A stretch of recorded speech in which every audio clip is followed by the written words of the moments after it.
We'll call this regular city council meeting to order on July 6th, 2021 at 7 p.m. Roll call, please. Mrs. Horn? Present. Mr. Bateman? Present. Mr. Fleshman? Present. Mr. Parrott? Present. Mr. Downs? Present. Mrs. Roffs? Present. Mr. Hopel? Present. Please stand for the Pledge of Allegiance.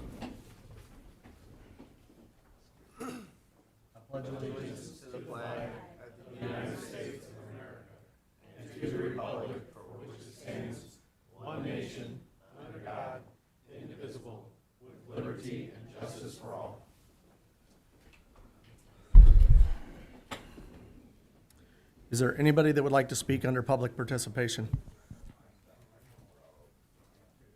Okay, thank you. First up on the agenda this evening is the consent agenda, which consists of A, payment of bills, B, approval of minutes, May 17, 2021, regular city council meeting, June 7, 2021, regular city council meeting, and C, request from Kevin Bateman to permit the closing of various city streets for the new Pigs and Swigs from Friday, August 27th, 2021 at 7 a.m. until its conclusion on Sunday, August 29th, 2021. So moved. Second. Alderman Hopel made the motion. Alderman Fleshman second. Discussion? Alderman Bateman. So I enclosed the map that we're using. The only explanation I can give you is if you look at the map where it says alley behind Pulaski Street, so those streets used to be closed all the way to Clinton. They're not this time. We're closing them at the alley so that Gazzardo's and Sherwin-Williams, that alley will be open, that parking lot will be accessible and everything. And then as far as Broadway goes, in discussion with the businesses on Broadway, that barricade will go across from the old rental center to the courthouse on Kickapoo until whatever, we're meeting again next Wednesday to determine what time they will pivot that one barricade that will then go from the rental center at an angle across to Flossie's, and then the other one will just block Broadway at McLean Street for whatever activities or just for people to walk around in that area. And then just this week, not that it affects this map, but the Art Institute is going to be added to this event. They're going to have like a small art fair in front of their place. So that's another added attraction. Again, we're hoping this works out and we can move forward year after year with an event like this. Any other discussion? Roll call, please. Mr. Fleshman? Yes. Mr. Parrott? Yes. Mr. Downs? Yes. Mrs. Roffs? Yes. Mr. Hopel? Yes. Mrs. Horn? Yes. Mr. Bateman? Abstain.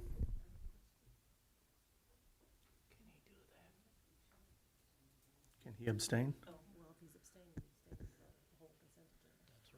Everything on the consent agenda. Okay.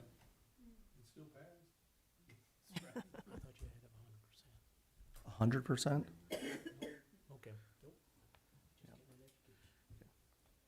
Okay, moving on to item 6A, ordinance amending ordinance 2021-937 to change the enforcement date for landlords. So moved. Second. Alderman Hopel made the motion. Alderman Parrott second. Discussion? Alderman Bateman. The one thing that's kind of concerning to me is a representative of the landlords came forward a little over 3 weeks from the deadline, and we passed this thing in February. It was 6 months. Why did it take over 5 months to come forward and make a comment? And quite honestly, I've had well over a dozen landlords call me that were in favor of it. They had no problem with it. The main question most of them had was, am I responsible for the previous bill or the tenant's bill, that is absolutely, no, you are not. It was just supposed to be your bill put in your name come July 1st. So I'm going to vote no, because I think if it was such a problem, we should have heard about it and not waited for 5 months. Alderman Hopel. I disagree. I think it was very short notice. From what I understood, they got very little notice as to what was going on, and it was unclear when it got passed what it was. So what happened at that time to me was not transparent. No one reached out to the landlords to get their input before this ordinance went into place. You took an alien vendor over your own citizens. I'm a yes vote for this. I think this is important. And if this passes, I want to be involved, and we're going to bring area disposal in. We're all going to sit down at a table and hammer this thing out. It's going to be transparent. Alderman Parrott. I think part of the reason the city was concerned is because we were getting pretty close to that magic number that area was going to start raising the rate. And I think that's why it pushed us to move, because we were having a renewing the contract again here. And I think that was part of the issue, but I agree. We didn't have input from the landlords, so I'm very much in favor of hearing from them and thankful that they came forward. Alderwoman Rolfs. When do you explain to me exactly what happens in the moratorium if that were granted? If this passes tonight, the date would move from July 1st, 2021 to October 1st, 2021. That would be the date that this would go into effect. This was the 90-day extension that was requested to get everybody to the table and have the meeting. Okay. Does that mean that the landlords would not be paying the garbage? They are not required. But will somebody pay the garbage? Or are they Well, gonna- the tenant should. Oh, well, I'm not sure that that's It would be, clear. it would be the same as it is right now.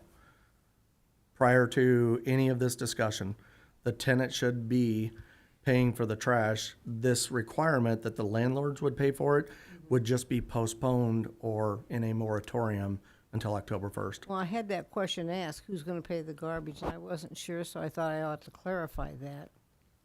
There are some individuals who've already put it in their name. Some landlords have already done that. So it's whoever the name on record is with area. So if the landlord does not pay, then the tenant is expected to pay. Yeah, I don't have that in front of me, but I believe the ordinance says something along the lines of the owner or the occupant of the property. I believe that's what the language states. Mr. Hoblet. That would be accurate. It'd be the owner or the occupant. I believe just the way the ordinance is written now, because it's either owner or occupant, that some landlords have written in that the tenant would be responsible for the trash. Alderman Hopel.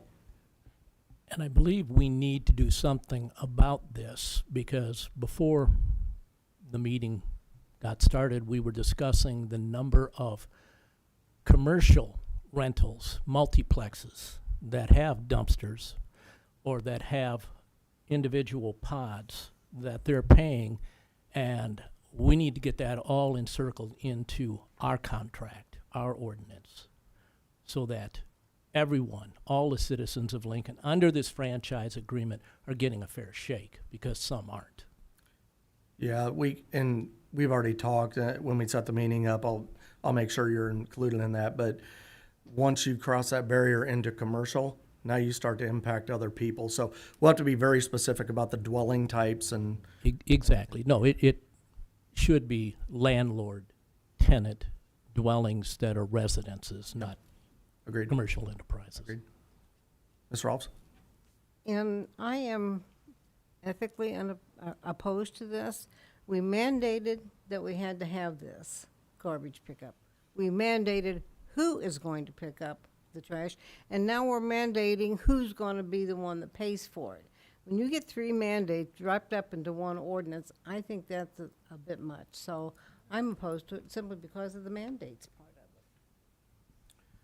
Yeah, all I'll say on this particular topic is that the actions that have been taken throughout the amendments to both the contract and the ordinance were never intended to punish anybody.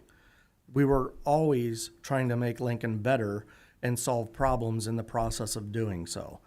It just so happens that the landlords need a seat at the table because this affects them in a great number of properties as well. So, I don't have a vote in this matter, but I do think it's the right thing to do to get all impacted parties to the table to have that discussion. Any other discussion? Okay, roll call, please. Mr. Parrott, Yes. Mr. Downs, Yes. Mrs. Ross, No. Mr. Hopel, Yes. Mrs. Horn, Yes. Mr. Bateman, No. Mr. Fleshman. Yes. Okay, next up is item 6B, ordinance amending section 6-4-26, adding a dedicated section for penalties. Motion to approve. Second. Alderman Downs made the motion, Alderman Hopel second. Mr. Hoblet, would you mind explaining this one for us, please?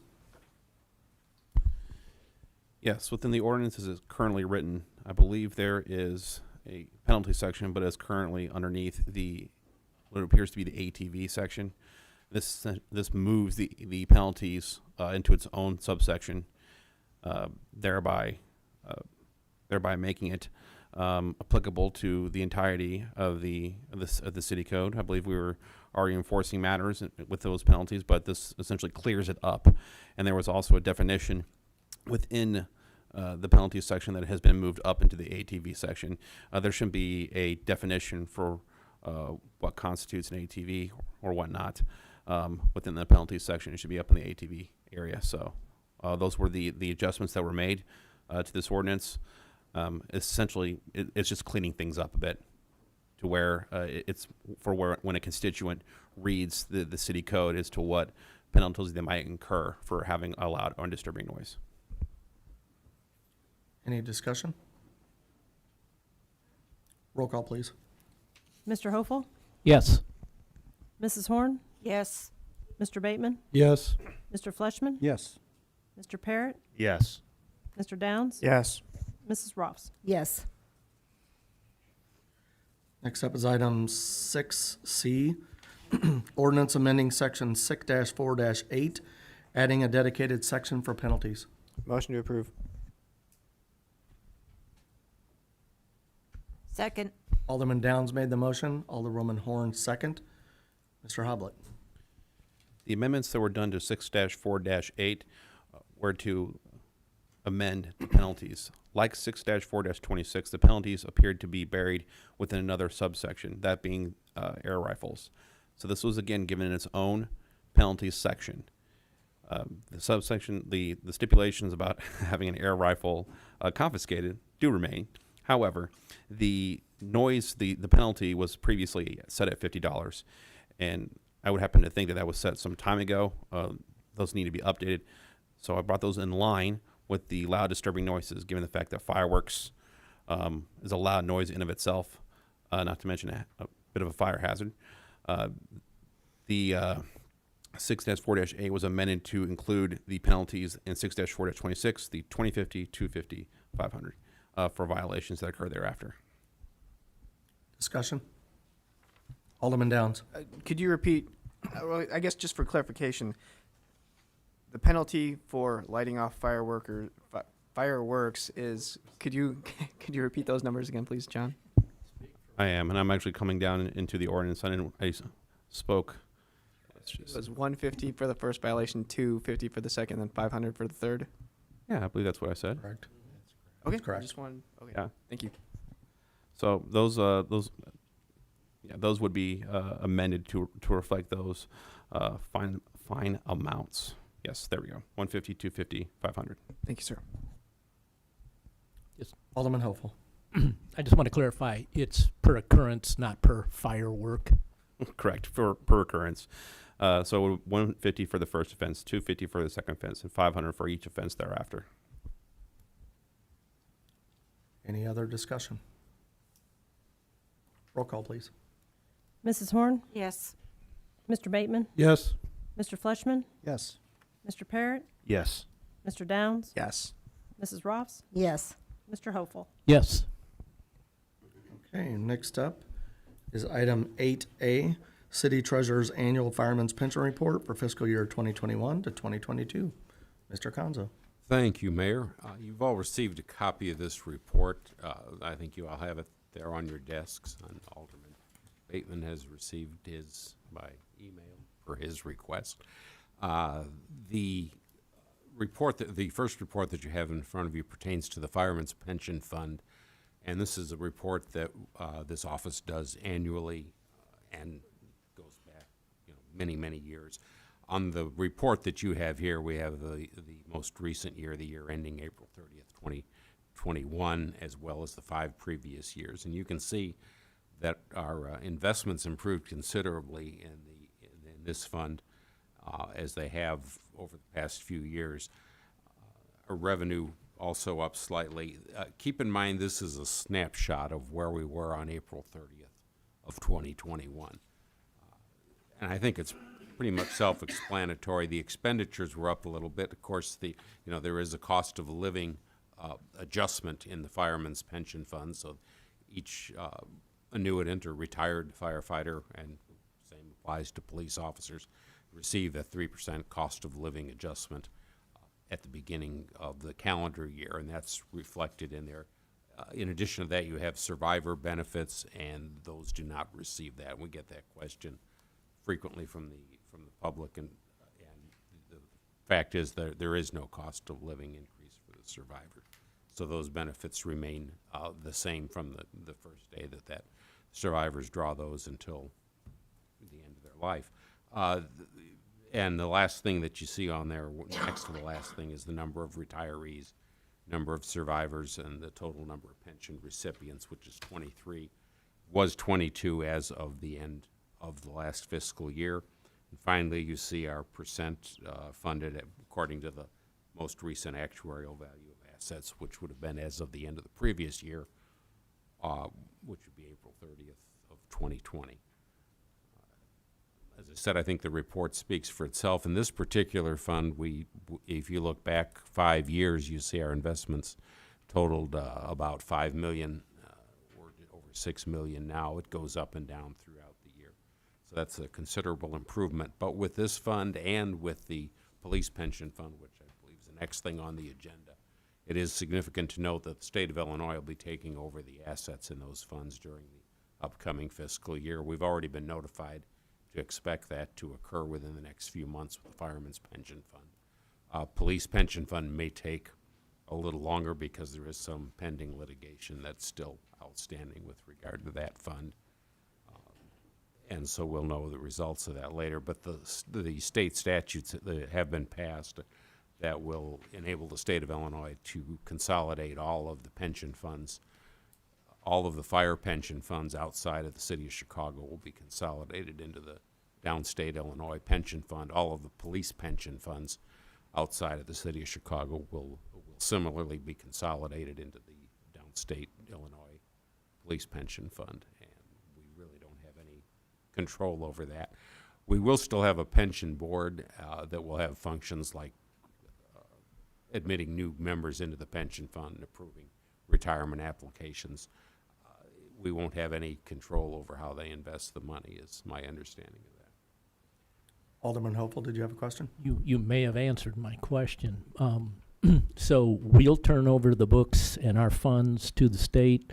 We'll continue to pay in, but we'll have no control over how the state uses the money, right? That's correct. They'll be investing the money. It's similar to the way that the IMRF works, the Illinois Municipal Retirement Fund, which is the fund that covers all other city employees who aren't in the fire department or the police department. And the way that has worked is they send us every year, in about November, they tell us this is the percent of your payroll that you will forward to us each month to fund this pension fund. And I don't know for sure that's how this is going to work, but I expect it is very likely.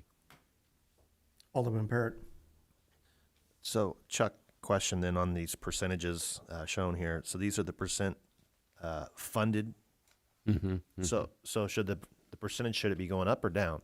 Well, it should be going up, or at least prior to the state law that I just mentioned.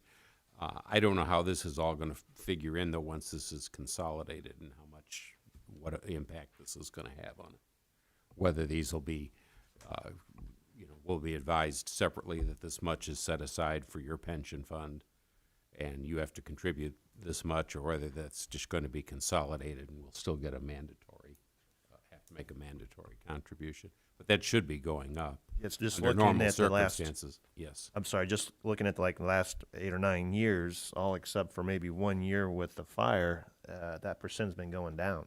Yeah, it has, and it's based on actuarial assumptions, and those have changed over a period of time too, and in the way in which they calculate those. But the city has been putting more money into the pension funds.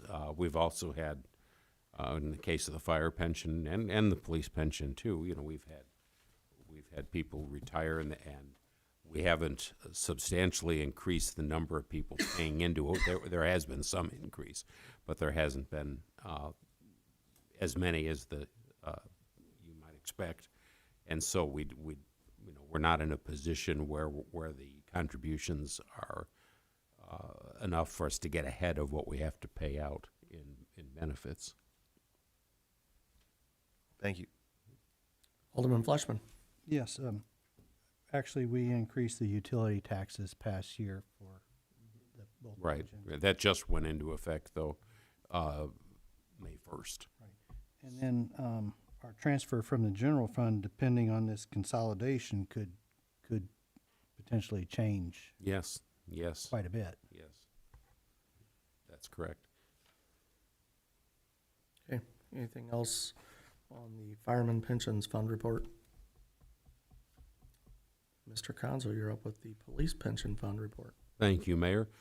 This report is laid out in the same format as the Fireman's Pension Fund report. There are more investments there. We have some of those I've got on there, and they're zeroed out. If you go back years before that, they had small amounts in them, but I thought because of the footnotes that explains what happened with those, it was necessary to include those. And if anybody's really interested, I can show you years before this too. As to the totals in these reports. There again, you see significant growth in the investments. We struggled to get over 10 million, and we finally made that 2 years ago. Now we're up over 12 million. So I think we're moving in the right direction with the investments. You see the expenditures, or the revenue there is down slightly from where it was in previous years, but not by very much. And then the next section there shows it's again pretty well self-explanatory. It shows the total pensions, number of people on there. Unfortunately, there have been some individuals who passed away during the previous year, so that has changed that number. Number of active participants as of the end of the year was 25, but we were down one officer, I believe, at that time, and that has, I think, since been corrected, but we were down to 25 at that point. There is one thing on there, and I noticed this just a short time ago, that if you look at the first page, general fund transfer per budget, that says 55, that should read 85, which would increase that total by another 30,000. And I will issue a corrected copy of the report to reflect that. And you also see there the same information that you saw in the fire pension report as to the percent funded based on the actuarial value of the assets. I would point out that with this fund, we've had local investors, the Edward Jones Group, which are one of the Edward Jones agents, Jim Sparrow, Bridget Schneider, who has the LPL Financial. And they've, I think, done an excellent job with this, as have the Regions Investments, which has handled most of our fire pension fund in recent years. They're not based here locally; they're based in St. Louis and Indianapolis, but they have done real well. Especially if you look at both of these funds, the police fund and the going back to the fire pension fund, we transferred $310,000 from the investments in order to into the fire pension checking in order to pay out benefits. In the police pension, we transferred out $499,000. But with that, the investment still grew by considerable amount, which I think is a reflection that they're being handled well by the individuals and the companies that I just mentioned that handle these investments. Okay, are there any questions for Treasurer Conzo? Okay, thank you, Mr. Conzo. Okay, next up is item 9A, advising consent to the mayoral appointment of Greg Miller to the vacant aldermanic seat in Ward 1. Second. Second. Alderwoman Rolfs made the motion. Alderman Bateman, second. Discussion? Roll call, please. Mr. Bateman? Yes. Mr. Fleshman? Yes. Mr. Parrott? Yes. Mr. Downs? Yes. Mrs. Ross? Yes. Mr. Hopeful? Yes. Mrs. Horn? Yes. Mr. Miller, would you please step forward?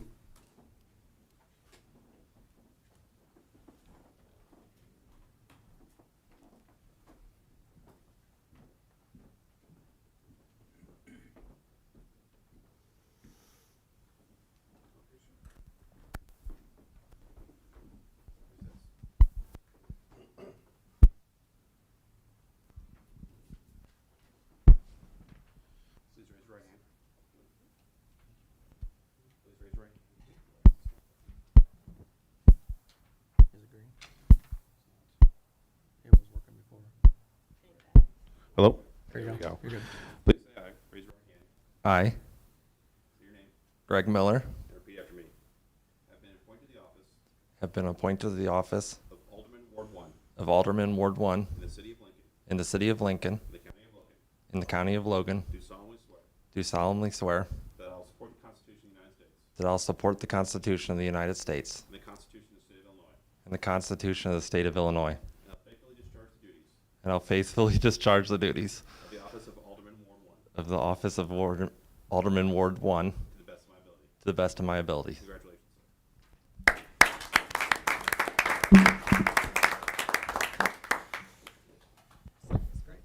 Greg, you need to sign. What, that piece of paper he's got?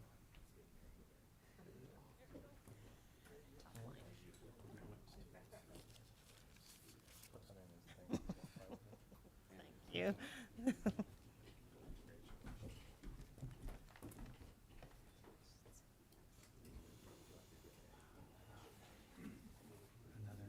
Gotta come back around and get all of us too. Congratulations.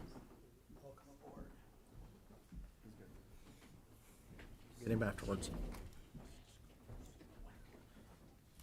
Welcome to the council, Mr. Miller. Okay, next up is item 9B, advising consent to the mayoral appointment of Catherine Andrews as administrative assistant to the mayor and city council. So moved. Second. Alderman Hopeful made the motion. Alderwoman Horn, second. Discussion? And for clarification, if approved, Ms. Andrews will be sworn in on her first day in the office, which would be July 19th. Roll call, please. Mrs. Horn? Yes. Mr. Bateman? Yes. Mr. Fleshman? Abstain. Mr. Parrott? Yes. Forgot. Mr. Sorry, Miller? I'm so used to skipping over. Mr. Miller? Or Yes. Mr. Parrott? Yes. Mr. Downs? Yes. Mrs. Ross? Yes. Mr. Hopeful? Yes.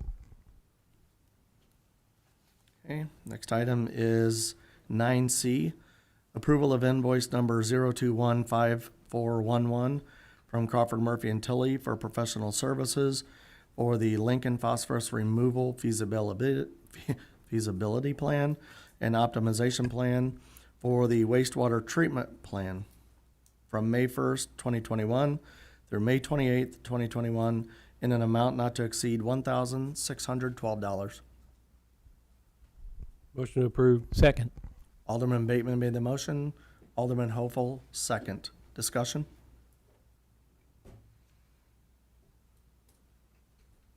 Roll call, please. Mr. Hopeful? Yes. Mrs. Horn? Yes. Mr. Bateman? Yes. Mr. Fleshman? Yes. Mr. Miller? Yes. Mr. Parrott? Yes. Mr. Downs? Yes. Mrs. Ross? Yes. Okay, next up is item 9D, approval of invoice number 021-5410 from Crawford Murphy and Tilly for professional services for CSO Improvement Construction Phase Services from May 2nd, 2021 through May 28, 2021, in an amount not to exceed $52,301.26. Move to approve. Second. Alderman Fleshman made the motion, Alderman Downs second. Discussion? Alderman Fleshman.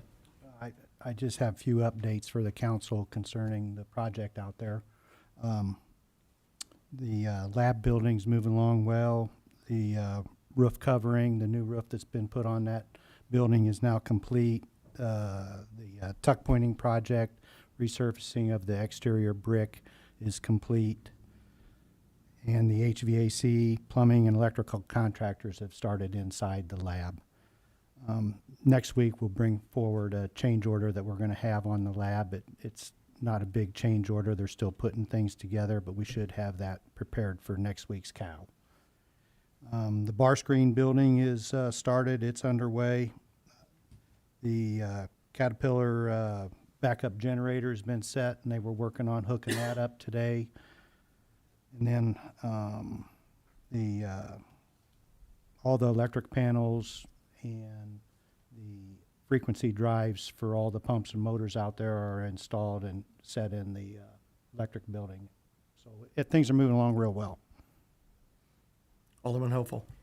Quick question for Alderman Fleshman.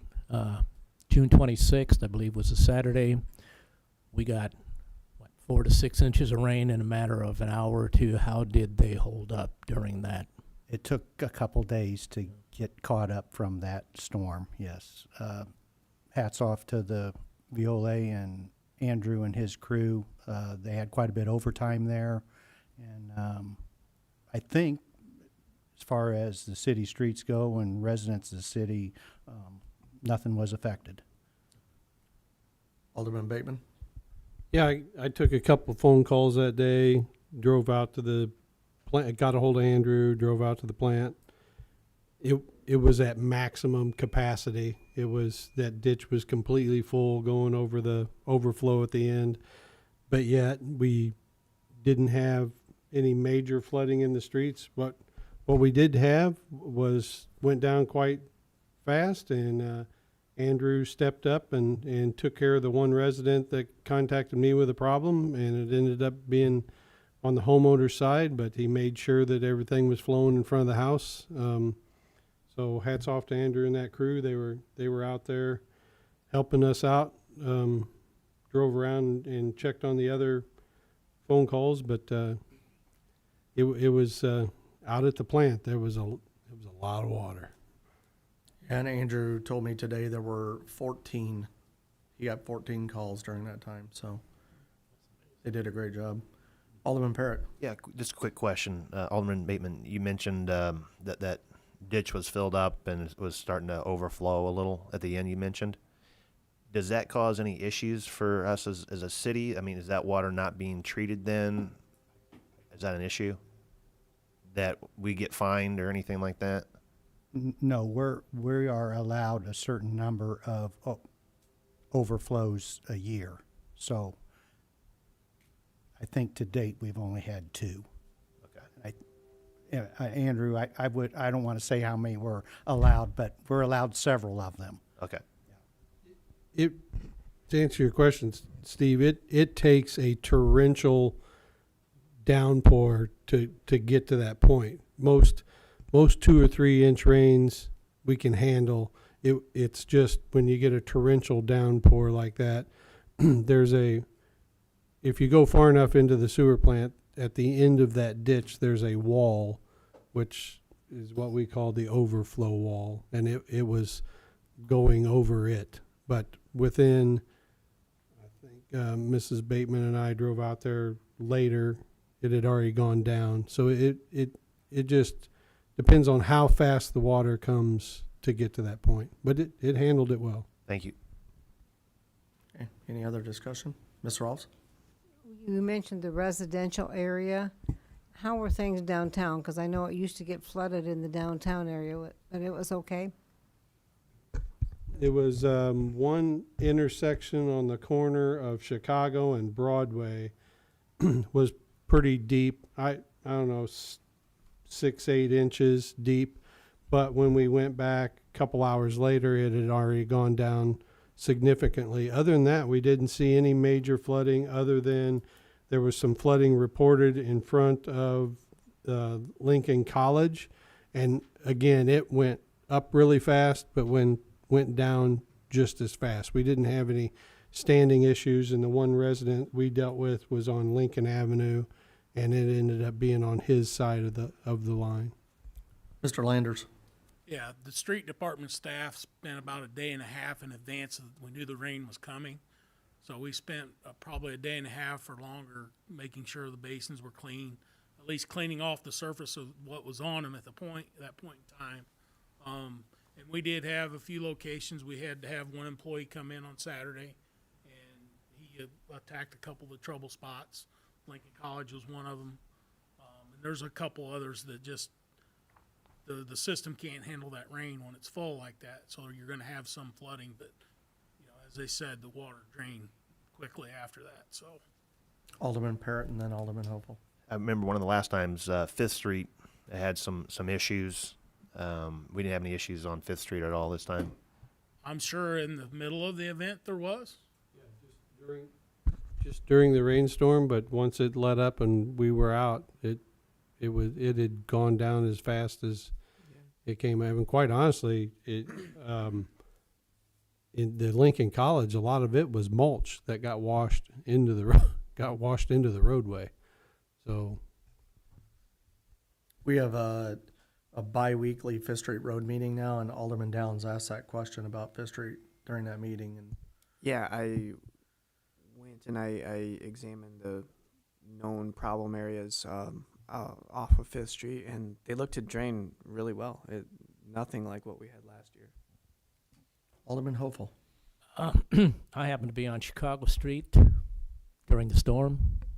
Some stupid guy talked me into going running, and I can tell you Chicago Street had at least 8 inches of water from tip to tail.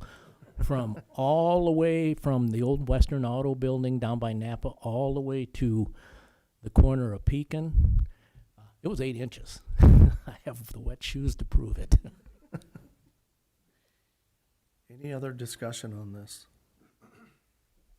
Okay, roll call, please. Mr. Downs? Yes. Mrs. Ross? Yes. Mr. Hopel? Yes. Mrs. Horn? Yes. Mr. Bateman? yes, Mr. Fleshman? Yes. Mr. Miller? Yes. Mr. Parrott? Yes. Okay, next up is item 9E. Approval of invoice number 0215409 from Crawford Murphy and Tilly for professional services for the Union Street Pump Station construction from May 1, 2021 through May 28, 2021 in an amount not to exceed $16,140.58. So moved. Second. Alderman Hopel made the motion, Alderwoman Horn second. Discussion? Mr. Fleshman. I have some more updates for Union Street. The 24-inch gravity main is in the very last section of work there. There's probably 20 to 30 feet, and that part of the project will be complete. The intersection of Union and Tremont Street will be closed for the next several days. Material that we've been waiting for at the lift station itself has finally showed up, so the subcontractors down there are getting called back to work, and we should see some activity down there. Starting next Monday, 19th Street through 20th Street on Union will be closed, and we'll get our message boards out sometime this week to let traffic know to avoid that area. And we're going to have that street closed twice. They're gonna do a lot of prep work this first closure. It'll open back up, and then when we're ready to bring that lift station up and running, we'll have a second closure to make all the final tie-ins. What that's gonna do for us is allow the closures to be staggered, and people in that area won't have to go 3 to 4 weeks at one period of time with the street being closed down. It'll be staggered into two-week shutdowns. Any questions? Thanks, Mr. Fleshman. Roll call, please. Mrs. Horn? Yes. Mr. Bateman? Yes. Mr. Fleshman? Yes. Mr. Miller? Abstain. Mr. Parrott? Yes. Mr. Downs? Yes. Mrs. Ross? Yes. Mr. Hopeful? Yes. Okay, 9F, approval of facade grant to guest house in an amount not to exceed $5,500. So moved. Second. Alderwoman Rolfs made the motion. Alderman Parrott, second. Discussion? Okay, roll call, please. Mr. Parrott? Yes. Mr. Downs? Yes. Mrs. Ross? Yes. Mr. Hopeful? Yes. Mrs. Horn? Yes. Mr. Bateman? Yes. Mr. Fleshman? Yes. Mr. Miller? Abstain. Next up is 9G, approval of structural improvement grant to lincolnbait.org in an amount not to exceed $7,500. So move. Second. Alderwoman Rolfs made the motion. Alderman Downs, second. Discussion? Roll call, please. Mr. Downs? Yes. Mrs. Ross? Yes. Mr. Hopeful? Yes. Mrs. Horn? Yes. Mr. Bateman? Yes. Mr. Fleshman? Yes. Mr. Miller? Abstain. Mr. Parrott? Yes. Okay, that's the agenda. I got some announcements that I'd like to share with the council and the public. First up is the electronics recycling. This is the electronics recycling being hosted by the Logan County Board. And we will have a flyer in here, and I believe the flyer is already online. But it will take place this Saturday, July 10th, from 10 a.m. to 1 p.m. at the Logan County Fairgrounds. And the public is instructed to enter by the main gate on North Postville Drive and exit out of the gate onto Jefferson Street. So as you're going in there, be mindful and patient, as the ALMH market will be going on at that time as well. So take your time going through there. Mr. Landers, do you have anything else regarding recycling? Mr. Hopeful, are you looking at me asking questions? Want to make sure I didn't forget something. Actually, I was going to mention that Katie Andrews, but Katie Newman sent out an email earlier today, and they're still looking for a few more volunteers. Okay. So if you're interested in volunteering, we can get you Katie's contact information. Some of us have done that before, and it gets quite busy, but pretty rewarding when you see all those electronics actually in a trailer and not in our ditches. And those 35-inch, 400-pound TV. Yeah, we had a few good ones, didn't we? Yeah. Okay, next up is a notice that we got from IDOT. And this is just a simple update that we have had the high-speed rail going through Lincoln for quite some time. They've done improvements to the high-speed rail, and it will now be operating at speeds up to 90 miles an hour as it goes through town. That will begin on or about July 7th. So just a couple things to keep in mind is that now they're moving faster, so it may take you a little longer. The barricades are going to come down a little bit earlier than expected to allow the train to come through. So just be mindful of that as they're passing through town. I don't recall that I've ever seen it going full speed, but you know, it has that possibility. Alderman Hopeful. Is it the bullet train that we're going to miss, or what? I have no clue. Alderman Bateman. So back when we were discussing this at my previous position I held, to give you an idea what 90 miles an hour looks like on a train, we were told by the federal government that the gates would start coming down in Lincoln as the train is somewhere between Atlanta and Lawndale. That's what 90 mile an hour is going to look like. So you can imagine how fast it's going to go by in a blur.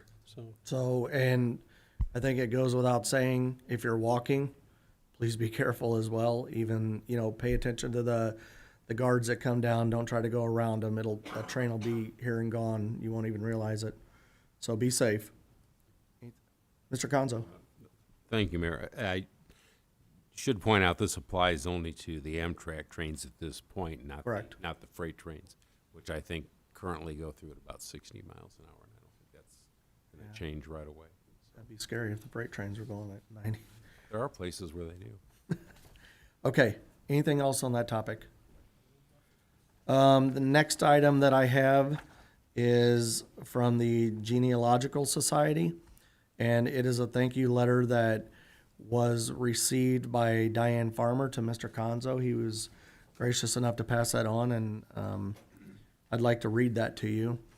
It says, the Logan County Genealogical and Historical Society would like to thank the City of Lincoln for their donation to the society. It is very much appreciated and will allow the center to continue on providing genealogical and historical information to the citizens of Lincoln and Logan County. The society does have many requests from around the country for help, and this support will help it to continue its work. The society is now reopened on Tuesdays, Thursdays, and Fridays from 11 a.m. to 3 p.m. We're also planning on holding our regular monthly meetings sometime in the future. Thanks again to the City of Lincoln.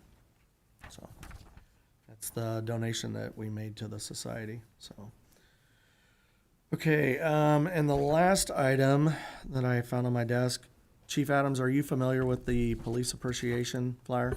Maybe I'll let you speak about that.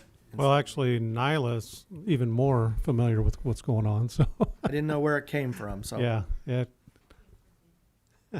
Can you just speak up, or join us at the desk? I know you like. I love being on. Yes. Thank you.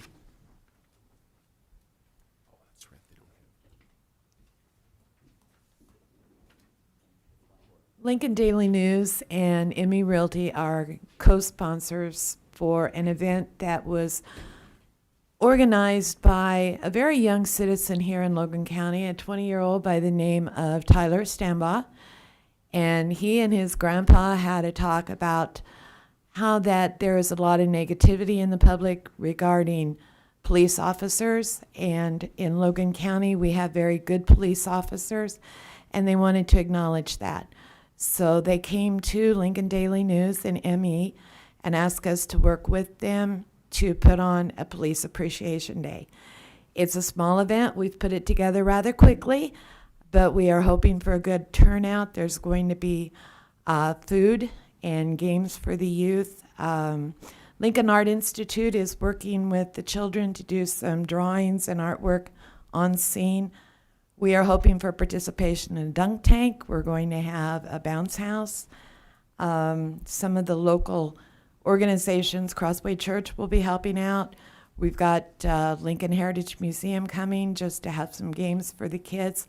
We have invited police officers and sheriff's officers to attend, to bring their squads, and to just commingle with the community, with the public, and let people see that they are humans, that they are ordinary, everyday men and women just like us, and they deserve to be respected and loved just like we want to be respected and loved. So we're hoping for a nice turnout.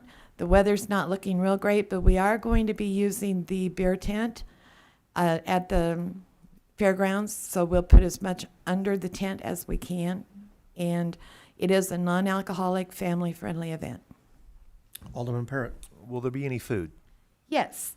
We are working on food trucks, and police officers will be given their food for free. So if they want to come out and have a sandwich or a hot dog, all they got to do is show us their badge, and they get their food for free. Everybody else, food will be at a cost. And we're going to have snow cones. I think we're having lemon shake-ups. We've got another group of young people that are coming with like cotton candy and popcorn, things like that. So it's just going to be a carnival-like event, and we're just going to have a good time for about 4 hours and then go home. There you go. All righty. Thank you. Thank you, Nyla.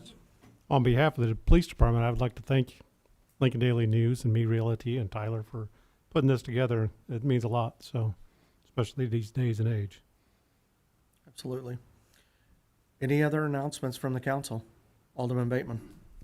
I'd like to thank the city council for approving the racetrack.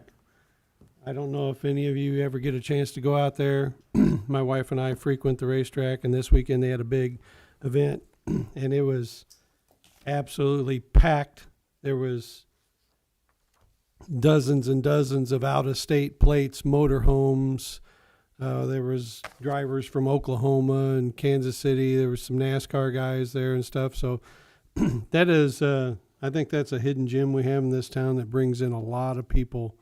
And they put on a great show. They were done on time. We were out of there and no problems. There was one heat that Peggy and I couldn't understand why we couldn't get one lap in. It took about 7 tries to get one lap in. We kept piling up in one corner, but they finally got that in. But that is a great time, and I suggest anybody to go see it at least once. You'll get hooked. Alderman Hopeful. We had a discussion last week about the concerns about fireworks. On Sunday, if you didn't get your fill of fireworks, there's something wrong with you.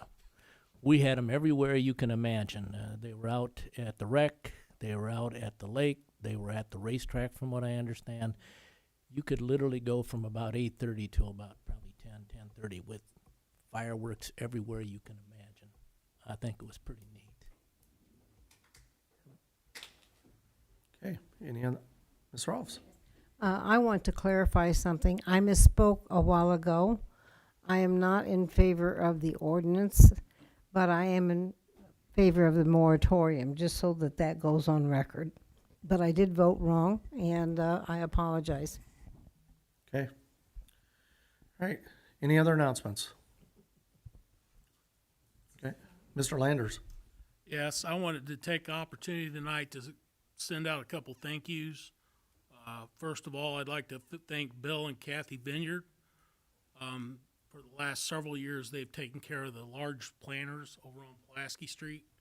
We get the plants and they plant them for us, so they've done that, I don't know, almost ever since those pots have been there. So they do a great job at that, and I appreciate their help. And we touched on it last week, the Crossway Church. I'd like to thank Pastor Nick Hardy, Debbie Duffer, and the congregation out there for the work that they've done to help clean up some of the parks and weed flower beds and things for us in numerous parks around town. So I just wanted to make sure that I got to thank you out to them for that work that they've done.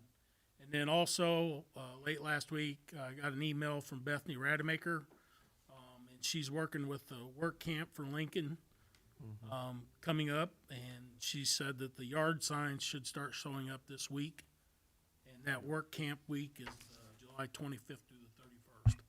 So we should start seeing some of those signs popping up advertising the work camp for Lincoln projects. Yep. That'll be a busy week. Okay. Any other announcements? Do I have a motion to adjourn? Motion to adjourn. Second. Alderman Hopeful made the motion. Alderwoman Horn second. All in favor? Aye. All opposed? The meeting is adjourned at 7:55 p.m.